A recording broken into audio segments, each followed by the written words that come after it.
नमस्कार। उत्तर प्रदेश संस्कृत संस्थान की ओर से रघुवंश के द्वितीय सर्ग के पाठमाला में आपका स्वागत है। यह है पाठ संख्या 10, जिसमें हम पढ़ने जा रहे हैं श्लोक संख्या 17 एवं 18। तो आइए पहले 17वें श्लोक के मूल श्लोक को एक बार श्रवण करेंगे। सपल्वलोत्तीर्णवराहयूथान्यावासवृक्षोन्मुखबर्हिणानि ययौ मृगाध्यासितशाद्वलानि श्यामायमानानि वनानि पश्यन्। एक और बार।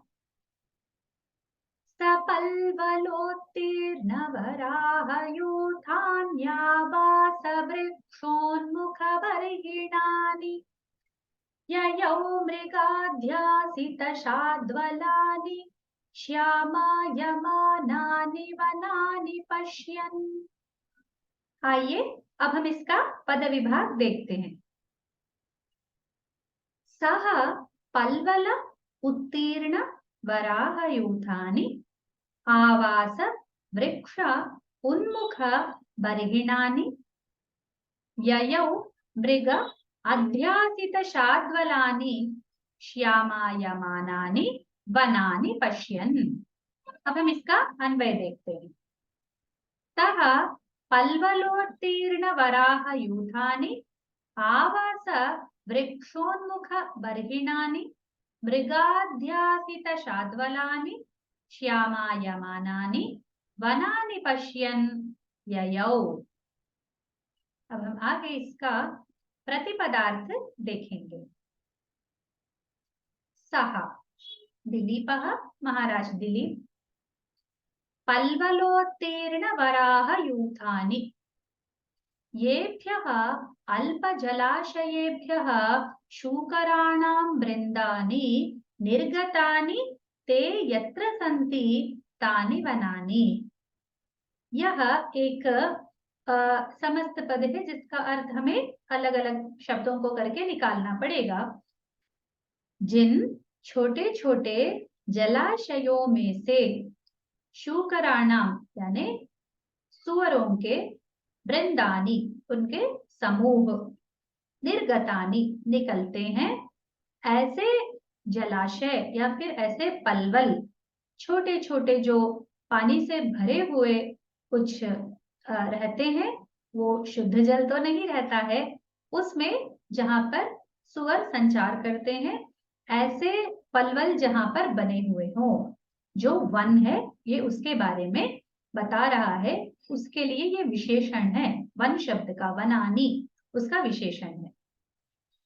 फिर बाकी भी उसी के विशेषण है, देखते हैं उनके अर्थ क्या है।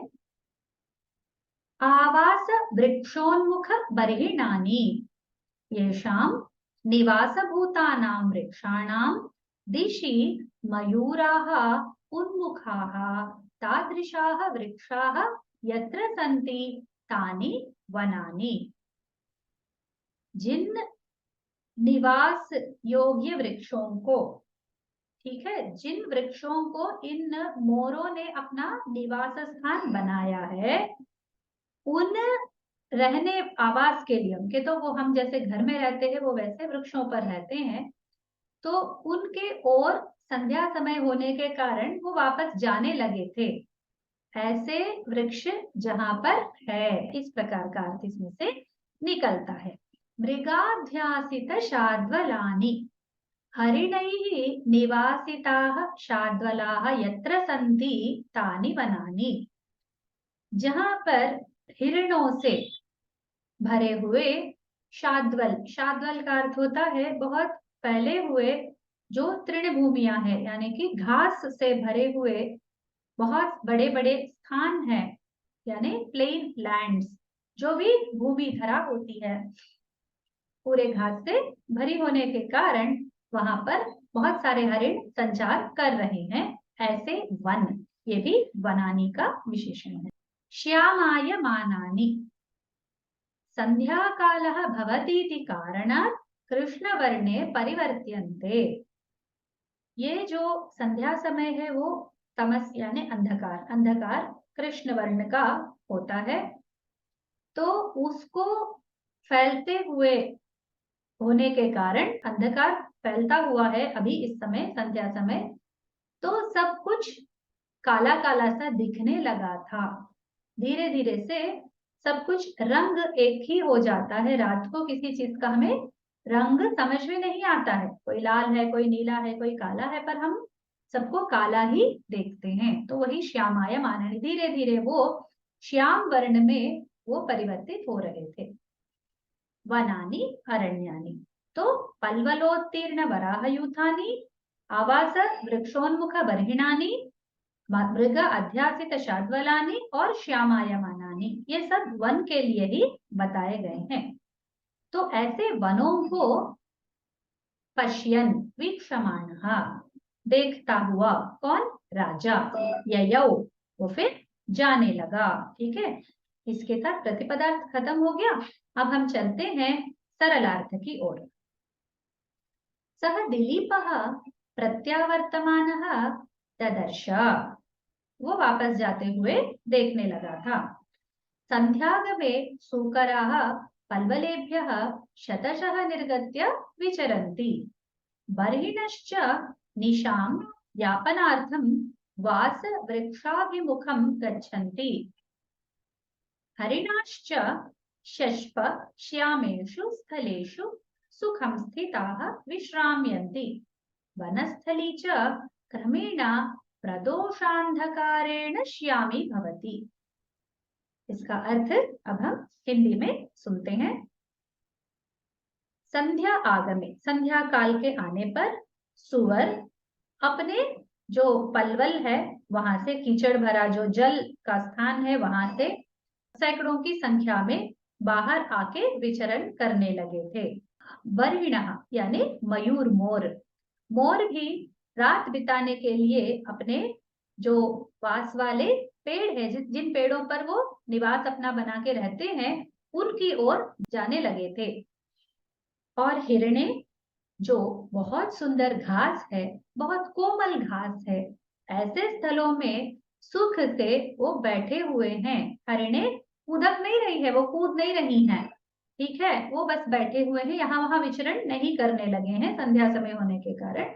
एक एक एक जगह पर, एक स्थान पर वो अपने स्थानों पर बैठ गए। वनस्थली च, तो उसके बाद वन का जो पूरा प्रांगण, वन का सारा वातावरण है वो पूरा रात होने के कारण धीरे धीरे से कृष्ण वर्ण में बदलने लगा था। अब इसका फलितार्थ देखते हैं। अत्र वनानां सायंकाल शोभा वर्णिता, यहाँ पर वनों की सायंकाल की शोभा वर्णित की गई है। संध्यागमे वनम अनेक दृश्यैः सुंदरम, संध्या काल में वन कैसा होता है? कई सारे दृश्यों के कारण अति सुंदर होता है। सूकरगणाः पल्वलेभ्यः बहिरागच्छन्ति, जो सुअरों के समूह है वो सब अपने पलवलों से बाहर आने लगी रहती हैं। बर्हिणः वसति वृक्षान् उद्दिश्य निर्गच्छन्ति, जो मयूर है, मोर है, वो अपने आवास वाले पेड़ों के पास उसकी ओर धीरे धीरे जाने लगी हैं। कोमल तृणेषु कुरंगाः चरन्ति, जो हरिण है वो बस घास पर आराम से बैठी हुई रहती हैं। चरंती यानी वहां पर ही विचरित करती हैं, ऐसा नहीं है। वो अध्यासित यानी वहां पर उनका कुछ चर रहे हैं, कुछ बैठे हैं, बस विश्राम से, ऐसा कुछ कार्य नहीं कर रहे हैं।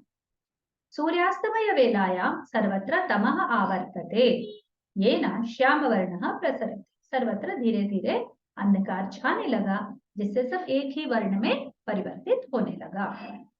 यहाँ फलितार्थ समाप्त हो जाता है। अब हम चलते हैं व्याकरणांशों की ओर। पहले संधियों को देखते हैं। पल्वलोत्तीर्ण वराह यूथान यावास वृक्षोन्मुख बर्हिणानि, यहाँ पर दो हमारे, हम पहले उन पदों को पढ़ चुके हैं, तो आप संधि आराम से पहचान लेंगे। यहाँ पर यूथान या, यहाँ पर एक संधि है, उससे पहले पल्वलोत्तीर्ण, वहां पर ओ पर संधि है, पल्वला प्लस उत्तीर्ण, ये होता है गुण संधि।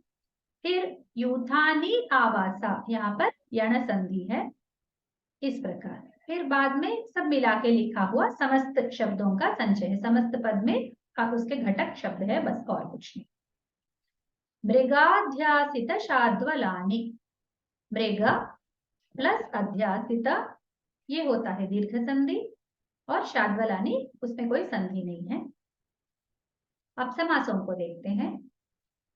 पल्वलोत्तीर्ण वराह यूथानि, पल्वलेभ्य उत्तीर्णानि वराहाणां यूथानि येषु तानि आवास वृक्षोन्मुख बर्हिणानि, आवासाय वृक्षाः आवास वृक्षाः, बर्हाणि येषां सन्तीति बर्हिणः, आवास वृक्षाणाम् उन्मुखाः बर्हिणः येषु तानि, मृगाध्यासित शाद्वलानि, मृगैः अध्यासिताः अधिष्ठिताः शाद्वलाः येषु तानि।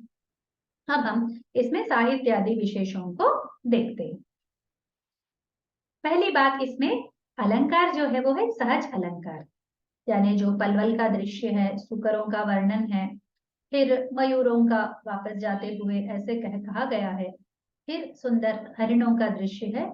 इसमें कुछ भी किसी चीज का ना उपमान दिया गया है, ना कुछ इसमें रूपक आदि अलंकार है, तो ये बिल्कुल सहज दृश्य है वन का। वन जैसे रहते हैं उन्होंने वैसे वर्णित किया है। ठीक है, तो कालिदास जी की जो प्रतिभा है, सहजालंकार को भी बहुत सुंदर बना के प्रस्तुत करते हैं।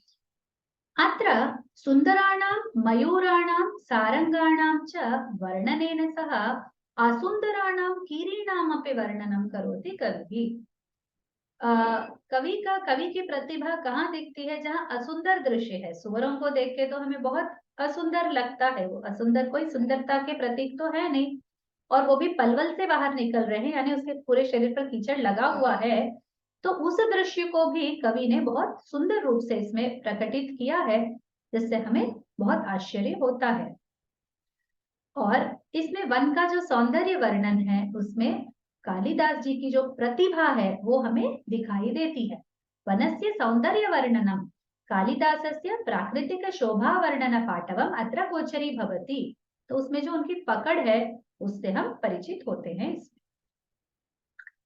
राजा सर्वं पश्यन् याति इति तस्य सेवायाः पश्चादपि श्रान्तता नास्ति इति ज्ञायते। नास्ति इवा कहना चाहिए, है ना, नास्ति इवा जैसे नहीं है वैसे। अधुनापि सः शक्तः विविध दृश्यानाम् आलोकने इति ज्ञायते। अभी ये जो राजा है वो पूरा गो सेवा से दिन भर उन्होंने यापित किया, ठीक है, और वापस आ रहे हैं अपना सब कार्य निपटा के घर की ओर। आते समय भी वो इधर उधर सब देखते हुए उस वन की शोभा को उन शोभा का आनंद लेते हुए आ रहे हैं। इसका अर्थ है अभी भी उनका एंजॉय करने का मूड नहीं गया। जब हम बहुत थके हुए होते हैं तो सही में इधर उधर हम नहीं देखते हैं, ध्यान भी नहीं देते हैं। ठीक है, यहाँ पर हमारा 17वां श्लोक पूर्ण हो जाता है। अब हम चलते हैं 18वें श्लोक की ओर। पहले मूल श्लोक को सुनते हैं। आपेन भारोद्वहन प्रयत्नात् दृष्टिर्गुरुत्वात् वपुषो नरेन्द्रः उभावलञ्चक्रतुरञ्चिताभ्याम् तपोवनावृत्तिपथं गताभ्याम्। एक और बार श्लोक सुनते हैं। आपेन भारोद्वहन प्रयत्नात् दृष्टिर्गुरुत्वाद् वपुषो नरेन्द्रः उभावलञ्चक्रतुरञ्चिताभ्याम् तपोवनावृत्तिपथं गताभ्याम्। आइए इसका पद विभाग देखते हैं।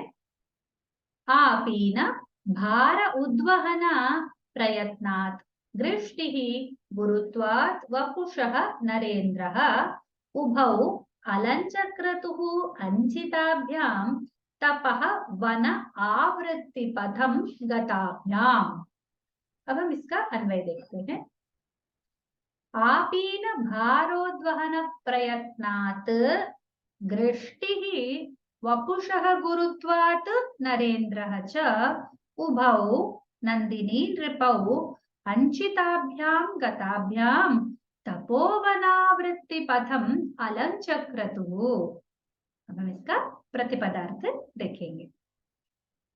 आपीन भारोद्वहन प्रयत्नात् स्थूलम् ऊधः तस्य भारस्य वहनस्य प्रयत्नः क्रियते तस्मात्। इसके जो थन है, जिसको हम थन कहते हैं, वह स्थूल हो गया, भारी हो गया। ठीक है, उसी का है आपीन। आपीन यानी बहुत मोटा मोटा। भार, भारा यानी भार, हिंदी में भी वो शब्द है। ठीक है, जिसका वजन बोलते हैं जिसको। उद्वहना यानी उसको ढोना, उस प्रयत्नात् उसको ढोने के प्रयत्न के कारण, उसके हेतु से। गृष्टि सकृत प्रसूता गौ। गृष्टि क्या होती है? एक बार जिसका प्रसव हुआ हो, ऐसे गाय को हम गृष्टि कहते हैं। ठीक है। वपुषः शरीरस्य, शरीर का, वपु यानी शरीर होता है। गुरुत्वात् भारवत्वात्, गुरुत्वम यानी बहुत भार। ठीक है, उसका बहुत ही अधिक उसका भार है। नरेन्द्रः नृपः, नरों का इंद्र है, नृप राजा, नर यानी मनुष्य। उभौ द्वौ यानी राजा और गौ दोनों। अंचिताभ्याम चारुभ्याम बहुत सुंदर। ठीक है, अंचित यानी पूजित, पूजार्ह या फिर सुंदर, दोनों अर्थ में है। तो चारु सुंदर। गताभ्याम गमनाभ्याम। ठीक है, दो है ये इसमें, राजा का भी गमन है, नंदिनी का भी गमन है, तो दोनों सुंदर है। तपोवनावृत्ति पथम, तपसः स्थानस्य परिसर प्रदेशः। तपोवन का जो आवृत्ति पथ है वहां पर, यानी अभी वो तपोवन की ओर वापस जा रहे हैं, तो उसके आसपास के मार्ग में वो आ रहे थे।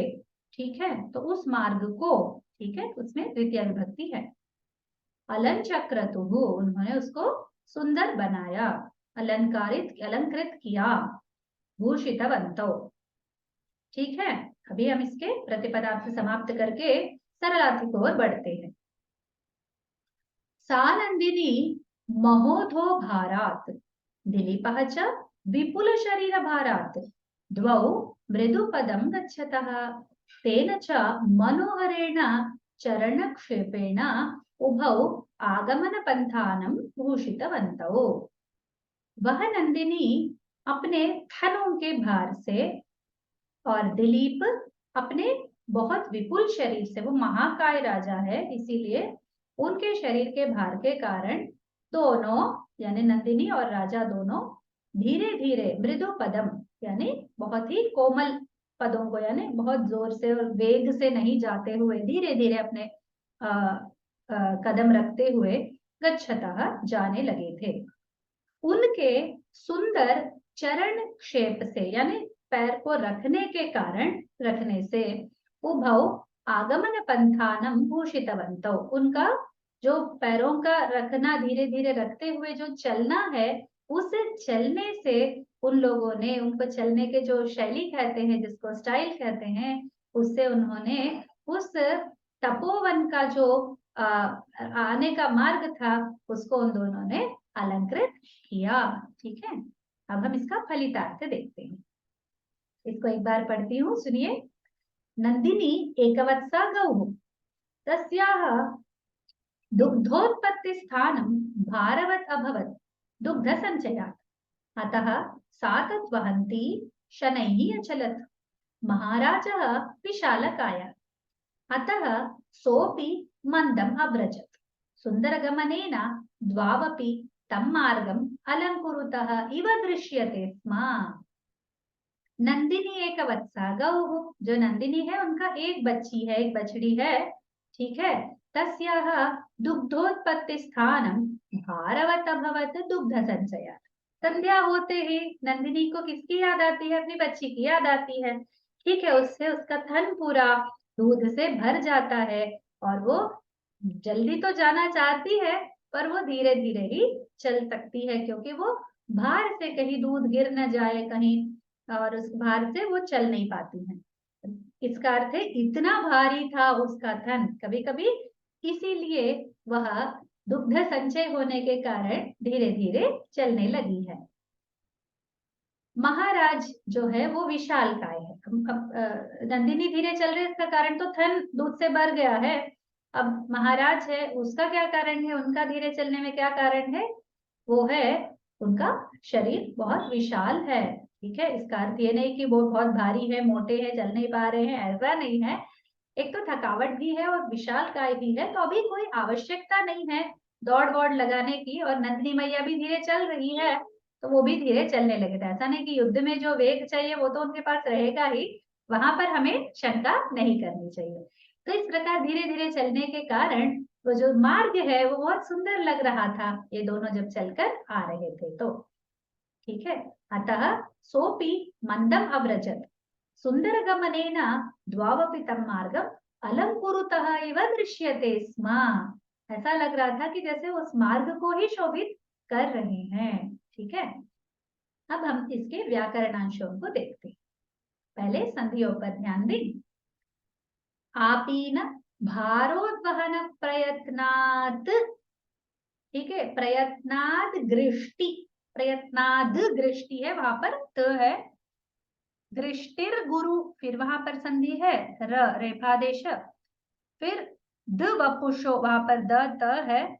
ठीक है, तो देखते हैं इसका संधि तोड़कर।